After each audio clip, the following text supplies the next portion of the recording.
مومن کے 3 درجے ہیں۔ ایک مومن، ابتدا مومن کی یہ ہے کہ وہ ہوتا ہے صاحب ذکر، یعنی اس کے دل کی دھڑکنوں میں اللہ کا ذکر ہوتا رہتا ہے، یہ پہلا مومن کا درجہ ہے۔ دوسرا درجہ ہے مومن کا صاحب تصور۔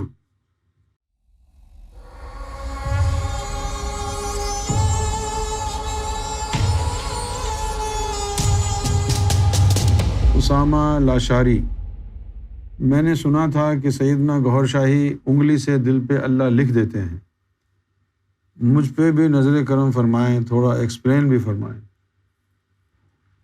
ہاں، سرکار گوہر شاہی دل پر اس میں ذات نقش فرما دیتے ہیں، بالکل فرماتے ہیں، لیکن اس کے لیے ذکر قلب لینا ضروری ہے پہلے، تاکہ پتہ چلے کہ اللہ نے آپ کے مقدر میں ایمان رکھا ہے یا نہیں رکھا۔ سب سے پہلے ذکر قلب لیں۔ جب آپ کے دل کی دھڑکنوں میں اللہ اللہ شروع ہو جائے گا تو اس کا مطلب یہ ہوا کہ اللہ نے آپ کو قبول کر لیا۔ اب قبول کرنے کے بعد مومن کے 3 درجے ہیں۔ ایک مومن، ابتدا مومن کی یہ ہے کہ وہ ہوتا ہے صاحب ذکر، یعنی اس کے دل کی دھڑکنوں میں اللہ کا ذکر ہوتا رہتا ہے، یہ پہلا مومن کا درجہ ہے۔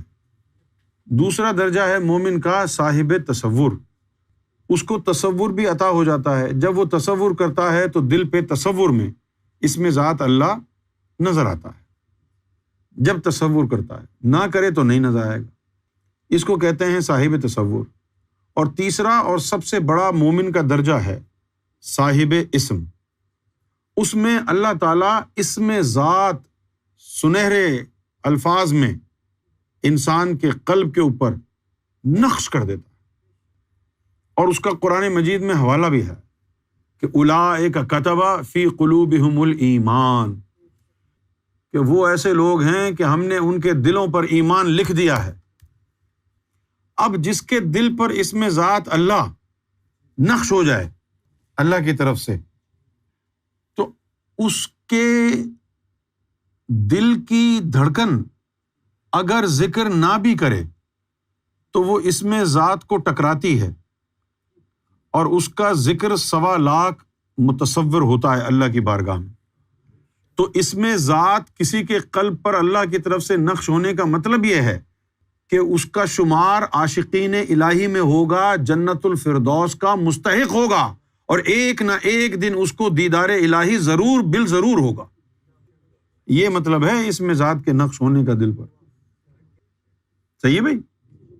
تو آپ تشریف لائیں، ذکر قلب لیں، پھر اس کے بعد آپ کی تقدیر میں کیا لکھا ہے پتہ چلے گا نا، کہ آپ صاحب ذکر اللہ نے آپ کو بنایا ہے، یا صاحب تصور بنایا ہے، یا صاحب اسم بنایا ہے۔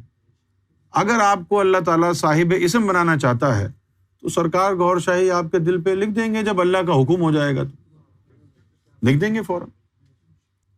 رہ گئی بات انگلی سے لکھنے کی، وہ تو ہم لکھ دیتے ہیں،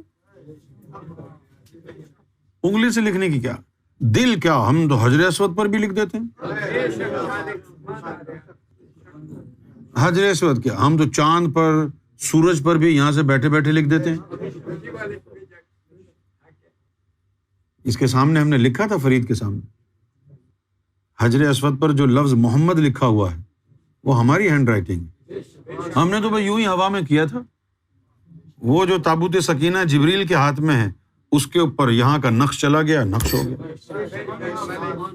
تو اگر حجر اسود پر لکھا جا سکتا ہے جہاں پر جھکنا تیرے لیے ناگزیر ہے، تو دل کیا ہے، کہاں حجر اسود کہاں دل، اس کے اوپر انگلی سے اللہ لکھنا کون سی بڑی بات۔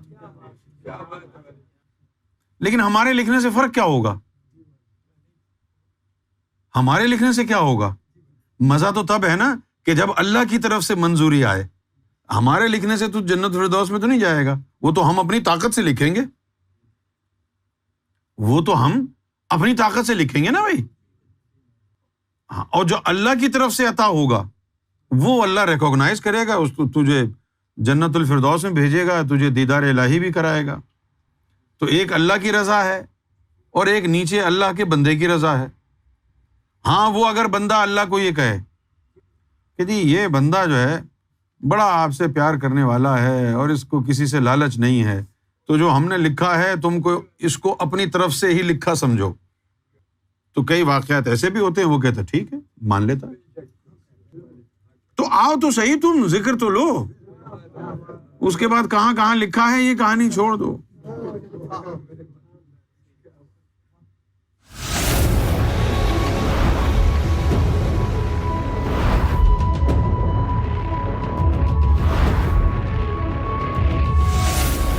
Amra TV, the place to connect with God.